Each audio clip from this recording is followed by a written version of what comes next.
14 जनवरी प्रातः काल का समय।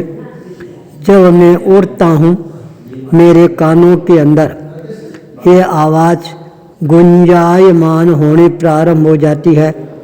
आज मकर संक्रांति का दिन है। सूर्य है धनु राशि को परिवर्तित करके मकर राशि में प्रवेश कर जाएगा।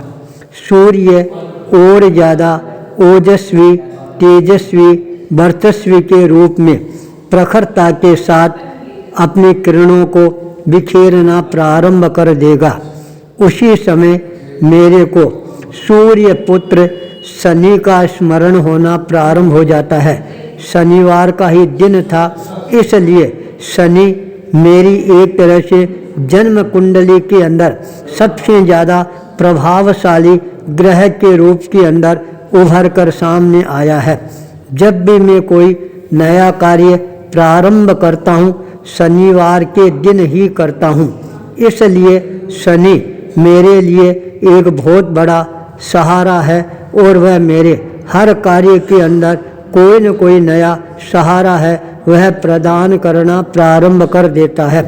इस बार ज्योतिष की दृष्टि से मेरे शनि हैं उसके 7.5 चल रही थी। मैंने सोचा ये 7.5 क्या होती है, फिर चिंतन करना प्रारंभ किया। ये 7.5 है, यह भी मेरे लिए साधना की दृष्टि से बहुत ही ज़्यादा उपयोगी और सहयोग करने वाली बन गई है। 2016 1 जनवरी को मैंने अपने मन में संकल्प किया था, अब मेरे को अपने चरणों को साधना के पथ पर गतिशील बनाना प्रारंभ करना है। मेरे को पता नहीं था उसी दिन शनि की 7.5 है वह प्रारंभ हो रही है। वह शनि मेरे को धीरे धीरे परिभ्रमण करने के साथ साधना की ओर भी गतिशील बनाना प्रारंभ कर देता है। उसी दिन के पश्चात मेरी दिनचर्या है वह अपने आप ही परिवर्तित होनी प्रारंभ हो जाती है। आचार्य तुलसी का दिव्य दीदार है वह 24 घंटा मेरे आँखों के सामने ही मेरे को स्पष्टता के साथ नज़र आता रहता है।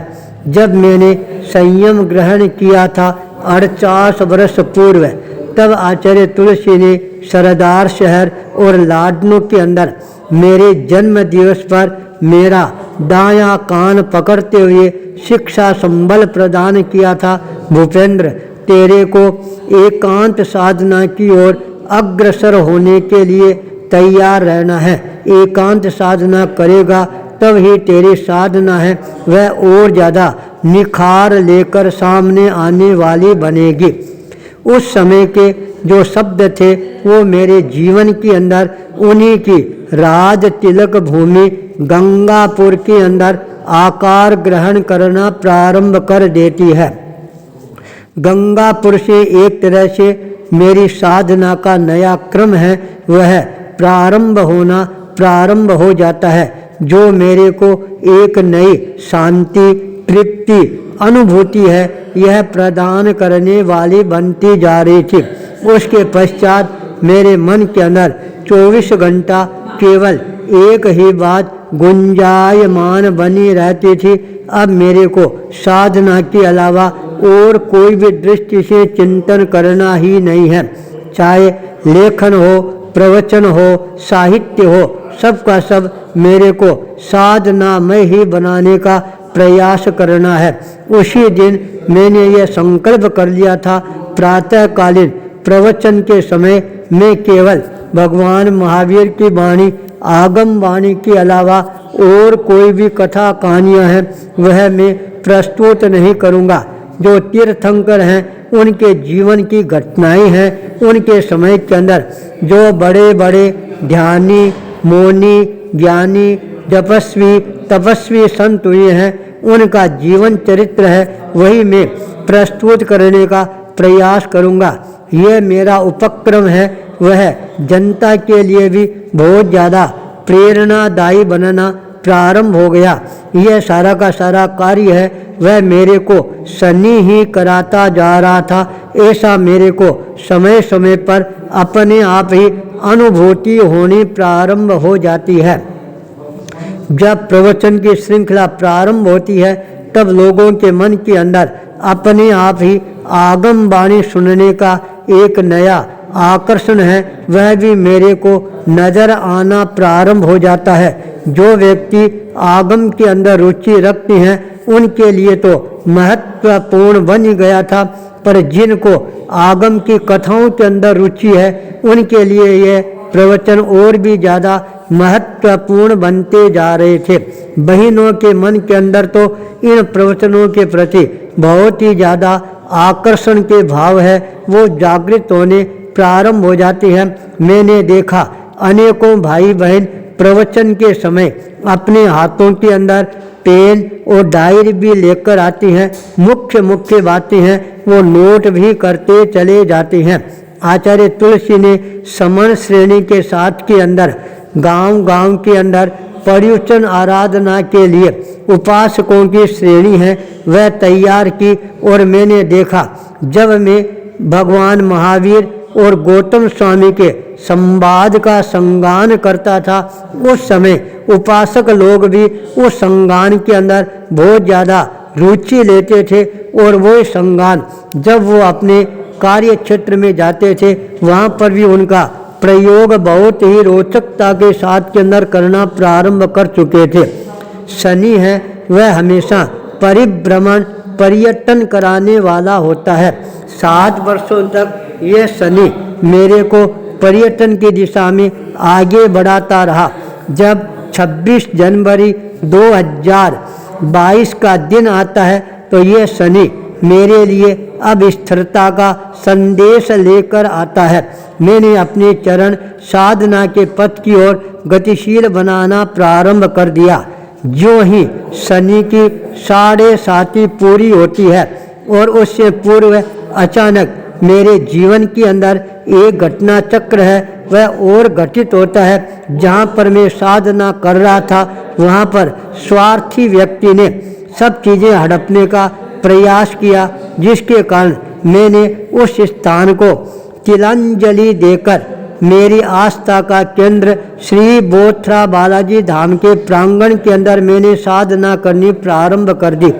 उस समय मैंने 2 ज्योतिषियों से संपर्क स्थापित किया, उदयपुर और आश्विन।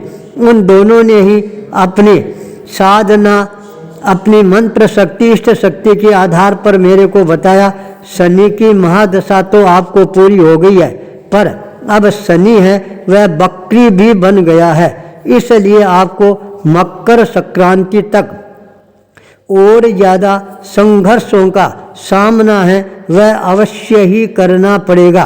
पर आपका मनोबल है, संकल्प बल है वह इतना ज़्यादा मजबूत रहेगा। हर समस्या आपके लिए कोई न कोई नया उजियाला लेकर ही आएगी।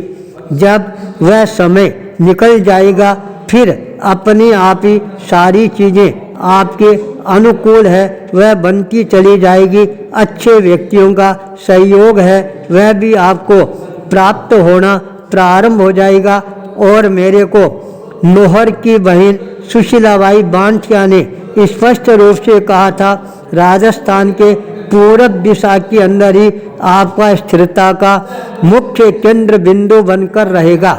लगता है वह 7.5 और जो शनि बकरी हुआ था वह समय भी पूरा हो गया है, इसलिए मेरे को राजस्थान की राजधानी जयपुर शहर में आने का मानस बनाना पड़ा। पूर्व दिशा भी है, सब दृष्टियों से यह स्थान मेरे लिए साधना के लिए भी अनुकूल बनता जा रहा है। जयपुर में आने के बाद गोकलपुरा सुमन कुंज गली नंबर 2 प्लाट नंबर 11 कुंडलीय हाउस के अंदर मेरे को साधना का दुर्लभतम योग मिला।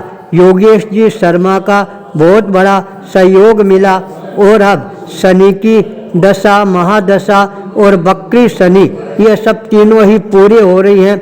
अब लगता है मेरी जो मनोकामनाएं हैं वह अपने आप ही सिद्ध होने की तैयारी में पहुंच गई है। यह मेरा अनुभव शनि की दृष्टि से और भी ज़्यादा महत्वपूर्ण बन जाता है। इसलिए शनि से व्यक्ति को कभी घबराना नहीं चाहिए। शनि हमारा कभी भी कोई नुकसान नहीं करवाता है, वह तो हमारे को परिभ्रमण करवाकर नए नए अनुभवों का रसास्वादन ही करवाता है। आचार्य भूपेंद्र।